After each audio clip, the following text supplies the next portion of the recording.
ప్రతి జిల్లాలో రైతు సంక్షేమ సంఘం ఏర్పాటుతో పాటు దివంగత కాపునాడు అధ్యక్షులు మిర్యాల వెంకట్రావు స్ఫూర్తితో ముందడుగు వేస్తున్నామని గ్రేటర్ రాయలసీమ మహాబలిజ సంక్షేమ సంఘం చైర్మన్ డాక్టర్ మిద్దె వెంకటరాముడు పేర్కొన్నారు. ప్రతి మండలానికి ఒక కమిటీతో పాటు అన్ని రంగాలలో బలిజాలకు ఆలంబన 11 జిల్లాలలో ఎవరూ ఆత్మహత్యలు చేసుకోవద్దు అంటూ ఆయన పిలుపునిచ్చారు. సమస్యలపై సత్వర స్పందన తమ లక్ష్యమని, పారిశ్రామిక పురోగతికి ఊతమిస్తామని డాక్టర్ శాంతిరాముడు స్పష్టం చేశారు. బలిజ కాపు జాతి అభ్యున్నతి కోసం కృషి చేస్తున్న ప్రతి సంఘానికి ధన్యవాదాలు. ఎడ్యుకేషన్, హెల్త్ కేర్ కు ప్రాధాన్యం, హెల్త్ కేర్ సెక్టార్ కు పెద్దపీట వేస్తామని అన్నారు. సంపదకు సంఖ్యాబలానికి అవినాభావ బంధం ఉన్నదని, మహిళలకే ఫస్ట్ ప్రియారిటీ ఇవ్వాలని, రూపాయి ఖర్చు లేకుండా ఉచిత ట్రీట్మెంట్ తో పాటు యూత్ ఎంపవర్మెంట్ అండ్ జాబ్ అవకాశాలు ఇస్తామని వివరించారు. మహిళా సాధికారత, బిజినెస్ మోటివేషన్ అనివార్యం. స్టేట్ లెవెల్ ఫైనాన్స్ కమిటీ ఏర్పాటు, 100 రూపాయలతో ఒక కుటుంబ సభ్యులందరికీ 3 లక్షల insurance. Political awareness very important అనే విషయం గుర్తుంచుకోవాలని తెలిపారు.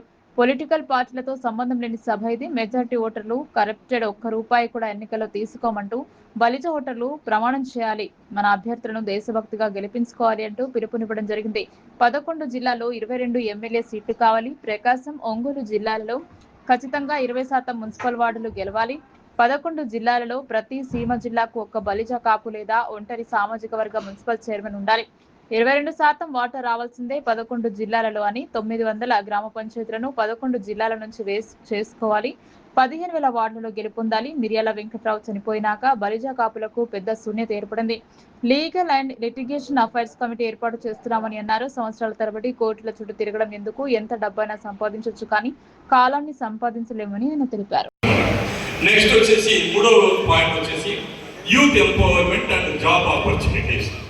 చాలా మంది అనుకుంటున్నారు మన పిల్లలకు ఉద్యోగాలు లేవు, మన పిల్లలు చదువుకున్నారు, BCom, BSc, BTech, MTech, PhD చేశారు, ఎంబీబీఎస్ చేశారు, అన్ని చేశారు, ఉద్యోగాలు లేవు. ఉద్యోగం అనేది ఎవరు ఇస్తే తీసుకోవడం కాదు. ఉద్యోగం అనేది మన దగ్గరికి వచ్చేటట్టు మనం చేయాలి. మనం వచ్చి మనం తీసుకెళ్ళాలి. ఉద్యోగం మనం ఎదుర్కొంటూ రావడానికి మనం ఏమి చేయాలనేది ముఖ్యమైన ఇక్కడ చేయాల్సిన పాయింట్. ఇక్కడ నేను మీకు అందరికీ కోరేది ఏంటంటే, ఈ ఎడ్యుకేషన్ సెక్టార్లో మన వాళ్ళు అన్ఎంప్లాయీస్ ఎంతమంది ఉన్నారు, ముఖ్యంగా ఈ 11 జిల్లాల గురించే తీసుకున్నాం. స్టేట్ అంతా ఇప్పుడు తర్వాత స్టేట్ సబ్జెక్ట్ తర్వాత తీసుకున్నాం. ఈ 11 జిల్లాలో ఎంతమంది అన్ఎంప్లాయీస్, ఉద్యోగం లేకుండా ఇక్కడ కానీ బయట కానీ అమెరికాలో కానీ లండన్లో కానీ మన పిల్లలు ఉద్యోగాలు లేకుండా అక్కడ చాలా చిన్న చిన్న పనులు చేస్తున్నారు. మీకు అవన్నీ మీకు తెలుసు, పేరెంట్స్ చాలా మందికి తెలుసు. ఎందుకంటే నేను ప్రత్యక్షంగా చాలా కంట్రీస్లో నేను చూస్తున్నా కాబట్టి నాకు తెలుసు. కాబట్టి ఆ బాధ లేకుండా భారతదేశము, అందులో మన ఆంధ్రప్రదేశ్లోనే వాళ్ళందరినీ ఒక ప్రత్యేకమైన స్థానానికి తీసుకురావాలని, వాళ్ళలో ప్రొడక్టివిటీ రేట్ ఇంప్రూవ్ చేసి సంపద క్రియేట్ చేస్తే సంపద నుంచే ట్యాక్సెస్ నుంచి స్టేట్లు, కంట్రీస్ కూడా బాగుపడతారు. ఆ రోజు మహానుభావులు కొంతమంది చీఫ్ మినిస్టర్లు తీసుకున్న నిర్ణయం మేరకు ఫస్ట్ ఇంజనీరింగ్ కాలేజీ అఫిలియేటెడ్ జేఎన్టీకి వచ్చేసి ఆ రోజు పివి నరసింహారావు గారి ఆశీస్సులతో ఫస్ట్ టైం కంబైన్ ఆంధ్రప్రదేశ్లో నంద్యాల చిన్న గ్రామంలో ఆర్చిఎం ఇంజనీరింగ్ కాలేజీ స్థాపించడం జరిగింది. ఎన్నో అవస్థలకు, ఎన్నో ఆటుపోట్లు ఎదుర్కొని ఆ college first private college in the combined state of Andhra Pradesh తీసుకొని వచ్చి ఈరోజు దాదాపు 25,000 మంది అల్యూమిని ప్రపంచమంతా ఉన్నారు. దాదాపు 130 దేశాలు మన అల్యూమిని ఆడి అల్యూమిని. సో వాటి సహాయ సహకారాలు తీసుకుంటున్నాం. కాబట్టి నేను కోరేది ఏమిటంటే, ఈ అన్ఎంప్లాయిడ్ గ్రాడ్యుయేట్స్ కానీ అన్ఎంప్లాయిడ్ పీపుల్, ఉమెన్ కానీ పీపుల్ ఎంతమంది ఉన్నారనే స్టాటిస్టిక్స్ నేను నాకు ఇవ్వగలిగితే వారికి ఏ విధంగా ఉద్యోగాలు సృష్టించాలి అనేది కూడా ఒక ఐడియాలు తీసుకున్నాం. కాబట్టి ఉద్యోగాలు సృష్టించి ఈ 11 జిల్లాల్లో ఉండే బలిత కులస్తుల పిల్లలకందరికీ మన ఉద్యోగాలు మనమే సృష్టించుకొని మన సంపద మనమే క్రియేట్ చేసి దేశానికి ఉపయోగపడే విధంగా తీర్చిదిద్దడానికి కూడా మన దగ్గర ప్రోగ్రామ్స్ రెడీ చేశామని మీకు అందరికీ తెలియజేస్తున్నాను. ఇక్కడ ముఖ్యమైన విషయం ఏమిటంటే, పిల్లలు చాలామంది కూడా 10,000కు, 20,000కు, 50,000కు, 60,000కు ఉద్యోగాలు చేస్తున్నారు. ఇప్పుడు నేను మీకు అగ్రికల్చర్ సెక్టర్ గురించి కూడా చెప్పాను. అలాంటి అగ్రికల్చర్ సెక్టర్ ఒకటే కాకుండా మిగతా సెక్టార్లు, బిజినెస్ కానీ, ఇండస్ట్రీ కానీ చాలా ఉన్నాయి. ఇప్పుడు ఉదాహరణకు ఈ ప్రకాశం జిల్లాని తీసుకున్నాం. ప్రకాశం, మార్కాపురం జిల్లా తీసుకుంటే ఇక్కడ ఉండేదానికి మనకు వచ్చేసి ఈ 2 జిల్లాల్లో ఎంప్లాయ్మెంట్, అన్ఎంప్లాయ్మెంట్ 2 తీసుకుంటే ఎంత ఉందంటే చాలా తక్కువనే ఉంది. వీరందరికీ ఉద్యోగ కల్పన మనం చేయడానికి అవకాశం ఉంది. ప్రతి మండలానికి ఒక యూనిట్ లేదా ప్రతి ఎమ్మెల్యే కాన్ఫరెన్స్ ఒక యూనిట్ కనుక మనం స్టార్ట్ చేయగలిగితే ఏది మన వచ్చే ప్రొడ్యూస్ మన అగ్రికల్చర్ కాల్ చూసి తీసుకొని మనకిన దాని ఫినిష్డ్ ప్రోడక్ట్ చేయగలిగితే కొన్ని వందల కోట్ల రూపాయల టర్న్ చేయడానికి కూడా అవకాశం ఉంది. దాన్ని కూడా చేయడానికి మేము అందరి సహకారం తీసుకుంటామని చెప్పేసి కూడా తెలియజేస్తున్నాను. ముఖ్యంగా చిన్న పిల్లలు వాళ్ళు ఇంకా 20-22 ఏళ్ల మధ్యాహ్నం పిల్లల ఇద్దరికి కూడా సరైన మార్గంలో మనం పెట్టి ఇతర చెడు అలవాట్లకు లోటు కాకుండా చూడవలసిన బాధ్యత కూడా మన సమాజం మీద ఉంది, ముఖ్యంగా మన కులం మీద ఉంది. కాబట్టి మీకు అందరికీ ఆ సూత్రాన్ని కూడా పాటించాలని చెప్పేసి నేను మీకు తెలియజేస్తున్నాను. నెక్స్ట్ వచ్చేసి women empowerment and welfare schemes. Women empowerment అనేది చాలా ఇంపార్టెంట్ టాస్క్. ఇక్కడ ఏంటంటే మనకు దాదాపు 50% వరకు ప్రతి గ్రామంలో లేడీస్ తల్లులు ఉన్నారు, 50% జెంట్స్ ఉన్నారు. ఈ తల్లులు చాలామంది చాలా రకాలుగా ఇబ్బంది పడుతూ ఉన్నారు. వారికి సరైన మార్గంలో సరైన నిర్ణయాలు మనం సరైన సజెషన్స్ ఇచ్చి ముందు తీసుకుపోవడానికి చాలా విషయాల్లో మనం వెనుకబడి ఉన్నాం. వాటన్నిటికీ లోకల్గా ఉండే మన లీగల్ ఎక్స్పర్ట్స్ ఒపీనియన్ కానివ్వండి, మిగతా గవర్నమెంట్ ఆఫీసర్స్ ఒపీనియన్ కానీ తీసుకొని వారికి ముందు తీసుకుపోతే ఈ ఉమెన్ ఎంపవర్మెంట్ చాలా 10-15 స్టెప్స్ ఉన్నాయి. ఈ 10-15 స్టెప్స్ ఉమెన్ తీసుకొని వచ్చి ప్రతి ఉమెన్ కూడా హౌస్ వైఫే కాదు, ప్రతి ఉమెన్ కూడా ఒక ఎంటర్‌ప్రెన్యూర్గా తయారు చేయాలంటే ఎంటర్‌ప్రెన్యూర్ చేయాల్సిన లక్షణాలన్నీ కూడా చదువు దీనికి పెద్ద అవసరం లేదని కూడా ప్రతి వ్యక్తి కూడా ప్రతి ఉమెన్ కూడా ఈరోజు చైనాలో ఏ విధంగా అయితే పాటుపడి ప్రతి ఇంటిలో ఒక వ్యక్తి ఒక జంటు ఏ విధంగా ఎంత సంపాదిస్తున్నాడో అంతకన్నా 1.5-2 రెట్లు నేషనల్ యావరేజ్ తీసుకుంటే ఉమెన్ నుంచి ప్రొడక్షన్ వస్తుంది. కాబట్టి ఆ ఉమెన్ ఎంపవర్మెంట్ కింద మన ఈ 11 జిల్లాల్లో ఆ స్కీమ్ కూడా ఇంప్లిమెంట్ చేసి ప్రతి తల్లిని కూడా భావితరాలకు ఆదర్శ తల్లిగా తయారు చేయాలని చెప్పేసి సంకల్పంతో ఇది స్టార్ట్ చేయడం జరిగిందని చెప్పి తెలియజేస్తున్నాం. అదేవిధంగా బిజినెస్ అండ్ ఇండస్ట్రీస్లో చాలా మంది ఇది కూడా ఒక ఆబ్జెక్టు.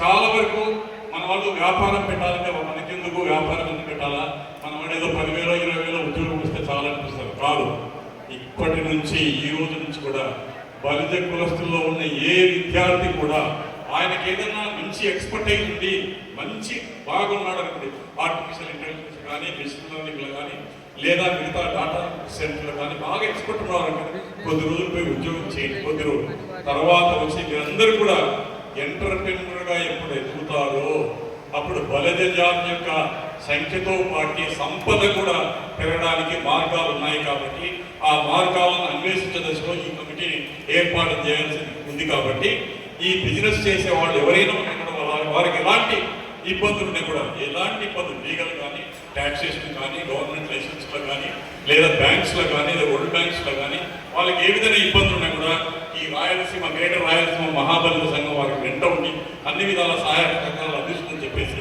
నేను తెలియజేస్తున్నాను. నెక్స్ట్ వచ్చేసి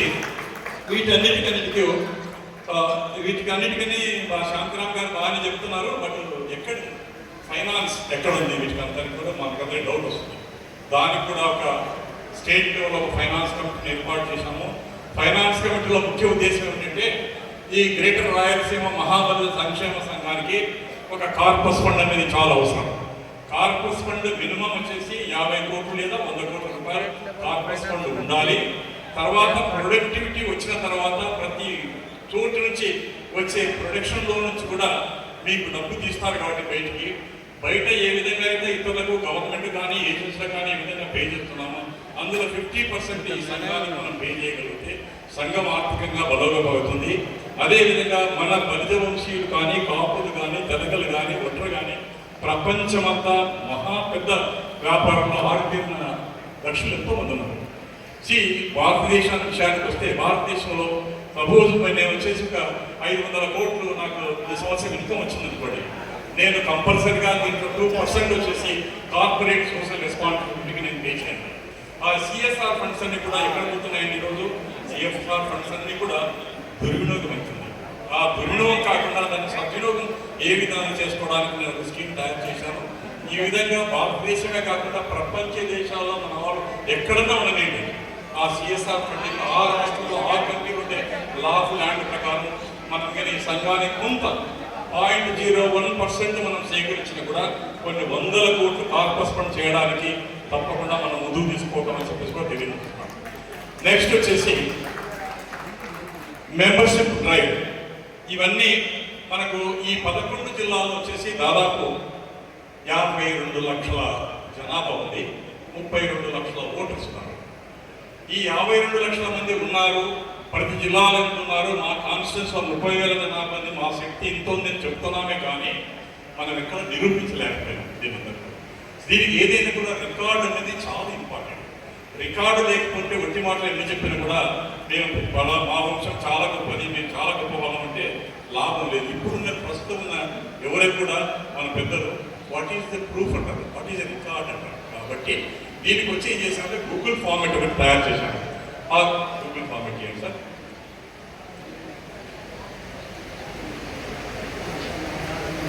ఇది ఒక గూగుల్ ఫార్మెట్ ఒకటి తయారు చేస్తాను. ఈ గూగుల్ ఫార్మెట్ లో ప్రతి ఒక్కరూ బలిజ, కాపు, తెలగ, ఒంటరి, మున్నూరు, కాపు ఈ 11 జిల్లాలో ఉన్న అందరూ కూడా మెంబర్షిప్ డ్రైవ్ లో వాళ్ళ మొబైల్ నుంచి స్కాన్ చేసుకుంటే అప్లికేషన్ వస్తుంది. అప్లికేషన్ మీరే ఫిల్అప్ చేసి అప్లోడ్ చేయొచ్చు. అప్లోడ్ చేసే ముందు దీనికి మెంబర్షిప్ ఫీజు ప్రతి సంవత్సరము ప్రతి మెంబరు బలిజ, కాపు, తెలగ ప్రతి ఒక్క మెంబరు 100 రూపాయలు సబ్స్క్రిప్షన్ పే చేయాలి ఎవరికి. ఈ 100 రూపాయలు పే చేసినందుకు ప్రతి కుటుంబానికి 3 లక్షల రూపాయల యాక్సిడెంట్ ఇన్సూరెన్స్ మనం ఫ్రీ ఇస్తున్నాం. 100 రూపాయలు మనం ఇండివిజువల్గా 3 లక్షల రూపాయలకు యాక్సిడెంట్స్ పాలు తీసుకోవాలంటే ఒక 300, 250, 400 రూపాయలు ఉంటారు company based on the company strength. నేను వాళ్ళతో పెద్ద కంపెనీతో ఆల్ ఇండియా లెవెల్లో మాట్లాడి వాటిని మ్యాక్సిమం తగ్గించుకుంటూ తీసుకుని వచ్చి ఇప్పుడే నేను విన్న మా 20,000 మంది విద్యార్థులకు 10,000 మంది ఫ్యాకల్టీకి అందరికీ కూడా ఇన్సూరెన్స్ చేశాము. అదే స్కీమ్ను మాకు ఇక్కడ మా దోస్తులకి ఇంప్లిమెంట్ చేయబట్టి కూడా వారు కూడా ఎంతో సంతోషంగా ముందుకు వచ్చారు. కాబట్టి ఈ స్కీమ్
ఈరోజు మార్కాపురంలో ప్రకాశం జిల్లా మార్కాపురం జిల్లాలో బలిజ చైతన్య సదస్సు ఏర్పాటు చేయడం జరిగింది. కొంతమంది అడగొచ్చు మీరు, రాష్ట్రంలో దేశంలో బలిజ, కాపు, తెలగ, ఒంటరి, మున్నూరు కాపులకు సంబంధించి చాలా సంఘాలు కొన్ని దశాబ్దాల నుంచి పనిచేస్తున్నాయి. ఇప్పుడు ఈ సంఘాన్ని ఏర్పాటు చేయడానికి అవసరం ఏముంది అనే క్వశ్చన్ ప్రతి ఒక్కరికి వస్తుంది. ఇక్కడ నేను మనస్ఫూర్తిగా మీకు అందరికీ సబ్మిట్ చేసేది ఏమిటంటే, మనకున్న సంఘాలన్నీ కూడా ఆంధ్రదేశంలో కానీ, తెలంగాణలో కానీ, భారతదేశంలో కానీ, అంటే భారతదేశంలో ఉన్న డిఫరెంట్ స్టేట్స్లో డిఫరెంట్ నేమ్స్తో ఉన్నాయి. అవన్నీ పటేల్స్ అని రకరకాలుగా ఉన్నాయి, కోర్పీలు అని రకరకాలుగా ఉన్నాయి అన్ని దేశాల్లో, అన్ని రాష్ట్రాల్లో. వారందరికీ వారు చేస్తున్న సేవకు దాదాపు కొన్ని దశాబ్దాలుగా సేవలు చేస్తున్న అన్ని సంఘాల వారికి నేను తలవంచి నమస్కరిస్తూ, వారు చేసే ప్రయత్నంలోనే ఈ గ్రేటర్ రాయలసీమ మహాబలిజ సంక్షేమ సంఘాన్ని స్థాపించడంలో ముఖ్య ఉద్దేశం ఏమిటంటే, what are the main objectives of this society అంటే, దీంట్లో అందరి అభిప్రాయాలు సేకరించిన తర్వాత రాష్ట్ర నలుమూల నుండి మేధావులందరి వారి యొక్క అడ్వైజులు తీసుకున్న తర్వాత ఎక్కడ లోపం ఉంది, మన సంఘాల్లో లోపమని మనం చెప్పకూడదు, మన సంఘాలు చేస్తున్న పనులకు భిన్నంగా మనం ఏమి చేస్తే సమాజాన్ని, కులాన్ని ముందుకు తీసుకురావడానికి వీలవుతుంది అనే ఉద్దేశంతోనే ఈ సంఘాన్ని స్థాపించి, ఈ సంఘం యొక్క మెయిన్ ఆబ్జెక్టివ్స్ 10 తీసుకున్నాం. ఈ 10 ఆబ్జెక్టివ్స్ ప్రస్తుతం ఉన్న సంఘాలు ఏమి కూడా ఎక్కడ కూడా దీని గురించి టచ్ చేయకుండా వారు చేసే మహోన్నత కార్యక్రమాలన్నీ ముందుకు తీసుకుపోతూనే ఉన్నారు. ఆ 10 పాయింట్స్, ఆ 10 ఆబ్జెక్టివ్స్ మనం నెరవేర్చిన నాడు భారతదేశంలో, ఆంధ్రదేశంలో కాదు, భారతదేశం అంటే బలిజలు, ప్రతి ఒక్క బలిజ శ్రీకృష్ణదేవరాయలుగా అవతారమెత్తాలని నేను కోరుకుంటున్నాను. అలాంటి మహోన్నతమైన సంకల్పంలో ఉద్భవించిన ఈ గ్రేటర్ రాయలసీమ మహాబలిజ సంక్షేమ సంఘములో ముఖ్య ఉద్దేశాలను స్టార్ట్ చేసే ముందు, ఈ ప్రకాశం జిల్లాలో ముఖ్యంగా మార్కాపురం ఏరియాలో ఎందరో మహానుభావులు ఇక్కడ పనిచేసి జాతి యొక్క ఉద్ధరణకు కృషి చేసి జాతికి అంకితం చేస్తూ వారందరూ కూడా విస్మరించారు. వారికి ముఖ్యంగా సభా అందరం కూడా మనం నమస్కరిస్తూ వారికి ప్రణామాలు చేయవలసిన రహస్యం ఎంతైనా ఉంది. వారిలో ప్రథముడు రావు బహదూర్ వరద శ్రీరామ నాయుడు గారి, వారందరికీ కూడా చప్పట్టుకోవలసిందిగా నేను కోరుతున్నాను. అదేవిధంగా పూల సుబ్బయ్య గారు, the great legend of this Balija సంఘ బలిజ వంశం పూల సుబ్బయ్య గారు, నారంశెట్టి శ్రీరాములు గారు, నెక్స్ట్ ఈ జిల్లా వాడు, ఈ కులం కోసం ఎంతో పరితపించి దాదాపు 3 దశాబ్దాలు నిరంతర కృషి చేసిన మహానుభావుడు మన మిర్యాల వెంకట్రావు గారు. వారు కూడా ప్రకాశం జిల్లా వారే. వారు బ్రతికున్నప్పుడు వారితో కలిసి నేను చాలా కాలం ప్రయాణం చేశాను. వారు ఆశీస్సులు కూడా నేను తీసుకున్నాను. వారు చేసిన సేవ ఈ బలిజ, కాపు, తెలగ, ఒంటరి కులానికి ఎవరు కూడా చేయలేని సేవకు దారికి తీసుకెళ్లిన మహానుభావులు. వారు కూడా ఈ జిల్లాలో పుట్టినారు కానీ వారికి కూడా మీ అందరి తరఫున సుమాంజలి సమర్పిస్తున్నాను. అదేవిధంగా పగడాల రామయ్య గారు పొలిటికల్గా ఆరితేరిన మేధావి. వారికి కూడా ఈ సభ తరఫున నమస్సుమాంజలు సమర్పిస్తున్నాను. అదేవిధంగా మర్రి సుబ్బారాయుడు గారు కూడా మన ఏరియా వారే. వారికి కూడా మీ అందరి తరఫున, మన సంఘం తరఫున, మన కులం తరఫున నమస్సుమాంజలు సమర్పిస్తున్నాను. నా ఫైనల్గా డాక్టర్ ఎన్ వెంకటేశ్వర్లు గారు కూడా ఇక్కడ ముఖ్యంగా ఈ మార్కాపురం తదితర ప్రాంతాలకు అన్నిటి కూడా ఆయన ఏకైక MBBS డాక్టర్. ఆ రోజుల్లో వారు రిక్షాలో కానీ బండిలో కానీ పోయి కూడా వైద్య సేవలు అందించిన మహానుభావుడు వారికి మనందరి తరఫున ధన్యవాదాలు మరియు నివాళులు సమర్పిస్తున్నాను.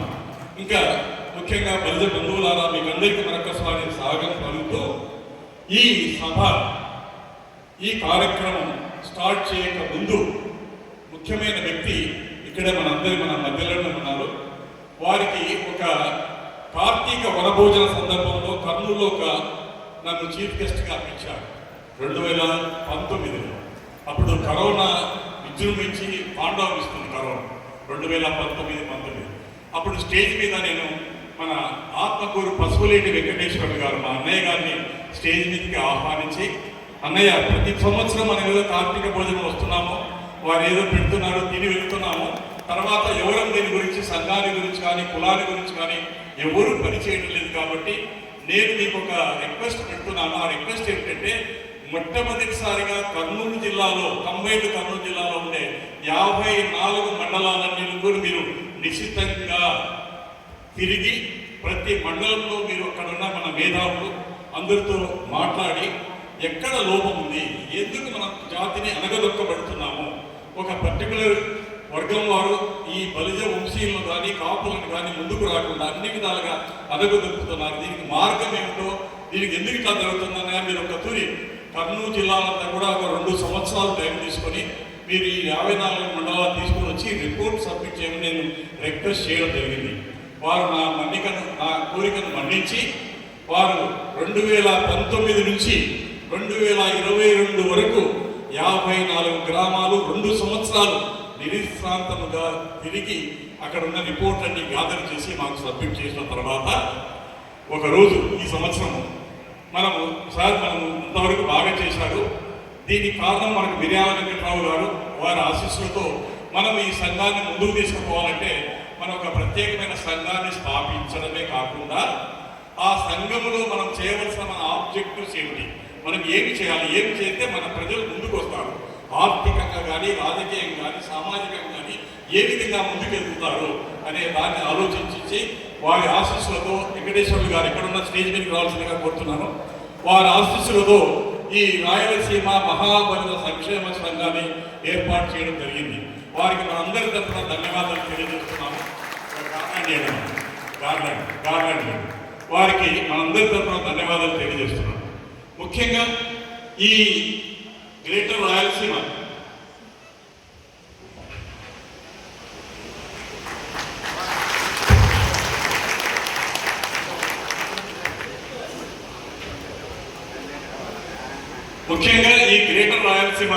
మహాబలిజ సంక్షేమ సంఘంలోని ఆబ్జెక్టివ్స్ కొన్ని విపులంగా క్లుప్తంగా కొన్ని చెప్తాను. దాని గురించి డీటెయిల్ డిస్కషన్ తర్వాత మీ నుంచి రెస్పాన్స్ వచ్చిన తర్వాత దాన్ని ఏ విధంగా ఈ 10 ఆబ్జెక్టులను ప్రజల్లోకి తీసుకెళ్తే సమాజాన్ని ఏ విధంగా ముందుకు తీసుకుపోతామని నిర్ణయించడం జరుగుతుంది. అందులో ప్రథమమైనది ఫార్మర్స్ వెల్ఫేర్ కమిటీ, రైతు సంక్షేమ కమిటీ. ఇక్కడ మనం అందరం కూడా ఈ సభావేదిక మీద ఉన్న ప్రతి ఒక్కరు కూడా లేడీస్ కానీ జెంట్మెన్ ప్రతి ఒక్కరు కూడా మన పుట్టుక ఏమిటంటే మన ఒక రైతు కుటుంబం నుంచి మెజారిటీ వాళ్ళు రైతు కుటుంబం నుంచి వచ్చిన వాళ్ళమే. కానీ ఈరోజు రైతుకు మనం ఇచ్చినది ఏమి ఇస్తున్నాము, వారు ఏ విధంగా పురోగతి చెందుతున్నారు, వారికి ఉన్న లోటుపాట్లు ఏమిటంటే ఒక తూరి మనం విశ్లేషణ చేస్తే మేము చాలా వచ్చేసాం. మేధావులు చాలా మంది మన రైతులు ఇక్కడ మేధావులు వచ్చినప్పుడు వారి తర్వాత పరిచయం చేస్తాం.